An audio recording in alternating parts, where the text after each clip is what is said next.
Yo what's up guys, welcome back to another video. कैसे हाल चाल है आप सभी लोगों के। मैं आज लेकर आ चुका हूँ एक और नई वीडियो पूरे सब टॉपिक के ऊपर। आपके जितने भी क्वेश्चंस थे मेरे से, जितने आपने पूछ रखे थे, कमेंट सेक्शन भर रखे थे, डिस्कॉर्ड पे स्पैम कर रखा था, हर एक एक क्वेश्चन का मैं आप लोग को आंसर देने वाला हूँ। आज की इस वीडियो में मैं कुछ टॉपिक्स कवर करूँगा। उसमें से पहला टॉपिक होगा feather client errors, second topic होगा feather client for Pojav launcher, third topic होगा फेदर क्लाइंट बाय आरके। एंड मैं पहले ही बता दूं, इस वीडियो के अंदर मैं किसी के लिए भी कुछ भी हेट नहीं फैला रहा हूँ, उल्टा मैं तो आरके की जो अच्छी उसने चीजें करी है वो बताने वाला हूँ, जिससे तुम सबको पता चलेगा कि आरके ने कितनी मेहनत की है। क्योंकि फिलहाल यूट्यूब के ऊपर जो है भाई बहुत ये चल रहा है आरके के खिलाफ। बट मैंने ही थोड़ी बहुत चीज़ें बताई थी, जैसे डेथ गेमिंग और ये ZX को। बट उसके बाद अब मैंने कुछ और चीज़ें फाइंड करी है उसके क्लाइंट में, जो कि मुझे बहुत अच्छी लगी है। जैसे कि अब तुम लोग देख पा रहे होंगे, मेरे रिकॉर्डिंग के टाइम जो है 50-46 FPS आ रहे हैं, एंड ऑफ रिकॉर्डिंग का तुम ये स्क्रीनशॉट देख सकते हो जो मेरे को 114 FPS दे रहा है। ये और कोई नहीं, जस्ट आरके का क्लाइंट है। बस मैंने इसमें थोड़े से एडिट्स करे हैं, एंड वो एडिट्स क्या है वो मैं आप लोग को इस वीडियो की लास्ट में बताने वाला हूँ। Let's begin. यहाँ पर अब मैं तुम लोग को जो एरर्स फिक्स करवा के देने वाला हूँ ना, एक्चुअली वो एरर्स 3 है। सबसे पहला डाउनलोडिंग एरर, जो बहुत लोग डाउनलोड करने के बाद भी उनको समझते नहीं इसका करना क्या है। देन थर्ड होने वाला है हमारा जो लाइब्रेरी एरर होता है। वैसे अब तो उसका नया जो वर्जन अपडेट आया है फेदर स्टैंडअलोन का, उसमें लाइब्रेरी एरर बहुत कम देखने को मिलता है। एंड थर्ड है GUI एरर, जो ब्लैंक स्क्रीन आती रहती है, वो भी अब वैसे बहुत कम हो गई है। तो मैं फिर भी तुम सब लोगों को बता देता हूँ कि एक्चुअल में कैसे क्या करना है। सबसे पहले आता है डाउनलोडिंग एरर। डाउनलोडिंग एरर के लिए तुमको यहाँ पे अपने कोई भी ब्राउजर को ओपन करना है एंड सिंपली सर्च करना है फेदर क्लाइंट, जिससे कि तुम उसकी ऑफिशियल वेबसाइट पे चले। ओके, मैंने गिटहब गलती से डाल दिया, मैं गिटहब हटा देता हूँ एंड बाकी का मैं एंटर कर देता हूँ। यहाँ पे इस वेबसाइट लोड हो जाएंगी। इसके बाद आप लोग को ऑफिशियल वेबसाइट पे चले जाना है एंड इसके बाद यहाँ पर जो हमारा ये वाला है, हाँ ओके, इसके बाद आप लोग को क्या करना है, आप लोग को यहाँ जाना है एंड ये डाउनलोड फॉर फैब्रिक का जो सिंबल है उस पर क्लिक कर लेना है। उसके बाद आपकी डाउनलोडिंग यहाँ पे स्टार्ट हो जाएंगी, आप लोग देख सकते हो। अब ये जार में डाउनलोड हुआ है, तो बहुत बार क्या होता है मैं आप लोग को बताता हूँ उसका एक ये अभी जार में हुआ है।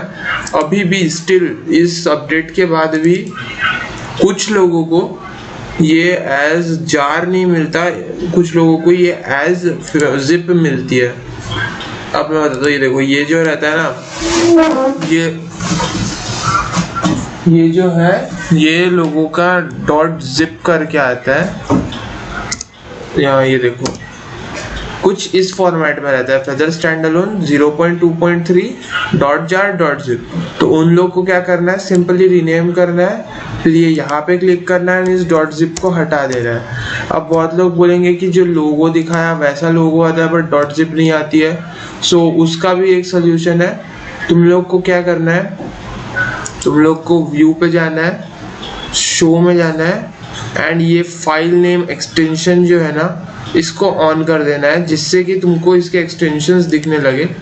ये हो गया डाउनलोडिंग वाला एरर का प्रॉब्लम।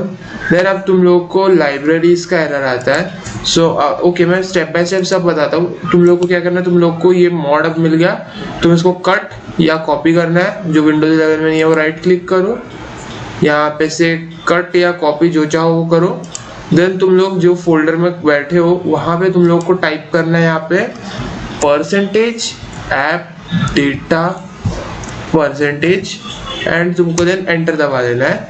एंटर दबाने के बाद तुम .minecraft में जाना, फिर तुम लोग जाना मॉड्स के अंदर एंड यहाँ पे वो फोल्डर या तो पेस्ट कर देना है, और विंडोज 10 वाले ऐसे पेस्ट कर देना। अभी मैंने कॉपी भी नहीं किया, कट भी नहीं किया, क्योंकि ये मेरे गेम के अंदर ऑलरेडी डाला हुआ है फेदर स्टैंडअलोन, तुम लोग देख ही सकते हो। नेक्स्ट आता है लाइब्रेरीज का प्रॉब्लम। लाइब्रेरीज का प्रॉब्लम मैंने अपनी पिछली वाली वीडियो के अंदर तुम लोग को लाइब्रेरीज का फोल्डर दे रखा था, बस तुम लोग को वो जिप को डाउनलोड करना है, उस जिप को ओपन करना है एंड ओपन करने के बाद उस जिप में से जो लाइब्रेरीज नाम का फोल्डर होगा उसको जस्ट निकाल के डॉट माइनक्राफ्ट के अंदर डाल देना है और जो भी फाइल्स ऊपर से रिप्लेस करने बोलेगा उसको रिप्लेस कर देना है। उसके बाद आता है GUI एरर। GUI एरर के लिए तुमको वापस अपने इस डॉट माइनक्राफ्ट फोल्डर के अंदर आ जाना है। उसके बाद तुम लोग को फेदर नाम का फोल्डर दिखेगा। फेदर नाम के फोल्डर में आके तुमको CEF कैशे मिलेगा। तुमको जस्ट इस बार एक बार सिंपली डिलीट कर देना है एंड उसके बाद जब तुम अपना फेदर रिलॉन्च करोगे तो तुम्हारी GUI प्रॉब्लम जो है वो सॉल्व हो चुकी रहेंगी। सो ये 3 एरर्स जो थे ये मैंने यहाँ पे फिक्स करा दिया है। अब बढ़ते हैं हम हमारे नेक्स्ट टॉपिक के तरफ। ओके, सो अब बढ़ते हैं हमारे सेकेंड टॉपिक की तरफ। सो हमारा सेकेंड टॉपिक तो जो था वो था हमारा फेदर क्लाइंट फॉर पोजाओ लॉन्चर। अब देखो मैं इसका सिंपल सा जवाब दूंगा, ना, फेदर क्लाइंट पोजाओ लॉन्चर के लिए तो बिल्कुल भी नहीं बना है एंड अभी बिल्कुल चलने भी नहीं वाला है, क्योंकि फिलहाल जो है फेदर क्लाइंट लिनक्स के लिए डेवलप्ड नहीं है। फेदर क्लाइंट मैक OS और विंडोज़ के लिए डेवलप्ड है, जिसकी वजह से तुम इन दोनों OS पे इनको आराम से चला सकते हो। बट अब मैं तुम लोग को बता दूं, जो हमारा पोजाओ लॉन्चर और ज़ेलाइथ लॉन्चर है वो हमारे माइनक्राफ्ट को बताता है कि ये लिनक्स सिस्टम है एंड इसलिए माइनक्राफ्ट इस पर आसानी से चल जाता है। मतलब तुम लोग जो भी मॉड्स अभी तक चलाते आ रहे हो वो तुम एज विंडोज़ नहीं एज लिनक्स चलाते हो। सो अब क्योंकि तुम लोग मॉड्स को एज लिनक्स चलाते हो, फेदर क्लाइंट लिनक्स के लिए डेवलप्ड है ही नहीं एंड क्योंकि वो लिनक्स के लिए डेवलप्ड ही नहीं है तो वो पोजाओ लॉन्चर या ज़ेलाइथ लॉन्चर पे वो चल नहीं से रहा। अब बात आती है कि क्या वो ज़ेलाइथ पे चलेगा या पोजाओ पे, अगर इन फ्यूचर वो लिनक्स के लिए आता भी है तो देखो ऐसा कुछ नहीं है, वो दोनों पे चलने वाला है। क्योंकि एक तो सबसे पहली चीज़ ज़ेलाइथ लॉन्चर जो है वो पोजाओ से ही जनरेट हुआ है। सेकंड चीज़ जो हमारा ज़ेलाइथ लॉन्चर है उसने सिर्फ जो वो फेदर की लोडिंग स्क्रीन है उसमें दिखा दिया था कि लिनक्स आर नॉट सपोर्टेड, सिर्फ उसने डिस्प्ले पे दिखाया था एंड पोजाओ लॉन्चर ने लॉग आउटपुट में। अब लॉग आउटपुट की बहुत सी चीज़ें कुछ लोगों को समझती नहीं है तो वो लोग उसको इग्नोर मार देते हैं एंड यही तुम्हारी सबसे बड़ी गलती है। सो बट अब फिलहाल मैंने तुम लोग को बता दिया कि जो हमारा फेदर क्लाइंट है वो तब तक के नहीं चल सकता पोजाओ या ज़ेलाइथ पे जब तक कि वो हमारे लिनक्स के लिए डेवलप नहीं हो जाता। अब ये चीज़ मैंने तुम लोग को बता दी है। अब हम हमारे थर्ड टॉपिक की तरफ बढ़ते हैं, जो तो मैं तुम लोग को आरके के क्लाइंट्स की तरफ बढ़ने से पहले एक क्लिप सुनाना चाहता हूँ। ककाशी भाई, मैंने ना आरके का ना क्लाइंट अपने एक ना लो एंड डिवाइस में चलाया और 20 मिनट में वो इतना हीट होगा कि मेरे हाथ से फ़ोन गिर गया गर्म होने की वजह से ना, जबकि मेरी सेटिंग भी लो थी। मैंने मैक्स FPS भी 60 पे सेट किया हुआ था। फ़ोन एक नॉर्मल सा मीडियाटेक है का प्रोसेसर है और 4GB रैम का जो इसने बताया मेरे सब्सक्राइबर ने, ये होता है एक मॉड की वजह से जो कि है फैंसी मेन्यू। अब फैंसी मेन्यू की वजह से ये सब होता है, ये इसका प्रूफ भी मेरे पास है। अभी जिस दिन ZX भाई की वीडियो आई थी उस दिन शाम या रात के समय मैं आरके के डिस्कॉर्ड सर्वर में ऐसे ही था एंड वहाँ पे मेरे को एक स्टेज बना हुआ दिखा जो कि ZX के खिलाफ था। सो मैंने जस्ट वो स्टेज को ज्वाइन किया एंड वहाँ पे अब क्या बातचीत हुई वो तो रिकॉर्ड नहीं हुई बट जस्ट स्क्रीन रिकॉर्ड हुई है। इस रिकॉर्डिंग के हिसाब से आरके ने पूछा AI से कि क्या फैंसी मेन्यू FPS ड्रॉप करता है, तो AI ने हाँ जवाब दिया और ये भी कहा कि लो एंड डिवाइसेस पे वो हीट अप भी कर सकता है। सो इसके अलावा अगर मैं फैंसी मेन्यू हटा दूँ तो तुम लोग को पता होगा कि मेरा जो लैपटॉप है वो बहुत लो एंड लैपटॉप है एंड उस पर बहुत ही कम FPS भी आते हैं। बट अभी तुम लोग देख रहे हो कि मेरा जो लैपटॉप है उसमें एकदम स्मूथ माइनक्राफ्ट चल रहा है, that too with around 60 FPS, वो भी स्क्रीन रिकॉर्डिंग के साथ, that too with real feather client. तो जैसे कि मैंने बताया मेरे FPS अभी बहुत ज़्यादा अच्छे आ रहे हैं। ये FPS आ रहे हैं तो आरके के दिए हुए मॉड फोल्डर की वजह से। जस्ट मैंने आरके के दिए हुए मॉड फोल्डर में से एक मॉड हटा दिया एंड अब मेरे एफपीएस जो है वो आसमान छू रहे हैं। देखो मैंने एक यहाँ पे टेस्ट करा था।